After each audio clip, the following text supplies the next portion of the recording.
सुनहरी धूप गांव की धूल भरी सड़क पर नाच रही है। तभी रामू, एक दुबला पतला आदमी, अपनी शरारती आंखों में चमक लिए साइकिल चला रहा है। श्याम अपनी पुलिस की वर्दी में, हाथ में डायरी और कलम लिए, जांच का दिखावा करते हुए उसी रास्ते पर टहल रहा है।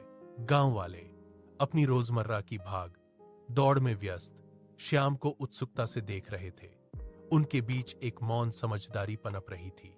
हवा में एक अनकही मिलीभगत भारी है, एक साझा रहस्य जो सभी जानते हैं लेकिन कोई स्वीकार नहीं करता।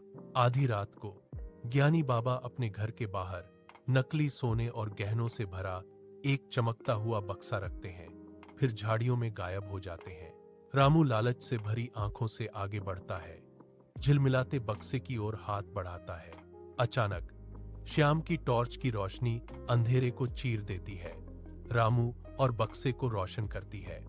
वे एक दूसरे को देखते हैं। रामू फुसफुसाता है, आज रात का हिस्सा, और श्याम जवाब देता है, हाँ, लेकिन थोड़ा और सावधानी से। ज्ञानी बाबा झाड़ियों से बाहर निकलते हैं। उनकी आवाज गंभीर होती है।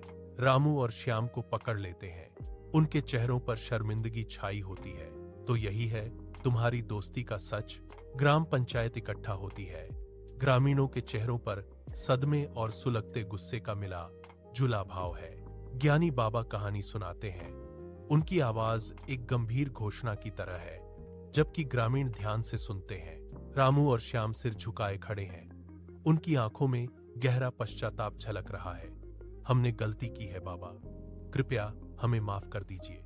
श्याम भी उसी भावना को दोहराता है। उसकी आवाज पछतावे से भरी है। मैं भी अपनी गलती मानता हूं। एकत्रित ग्रामीणों और ज्ञानी बाबा के सामने वे ईमानदारी के रास्ते पर चलने की कसम खाते हैं। गांव के मुखिया, जो बुद्धिमत्ता के प्रतीक थे, ने उन्हें एक और मौका दिया, यह कहते हुए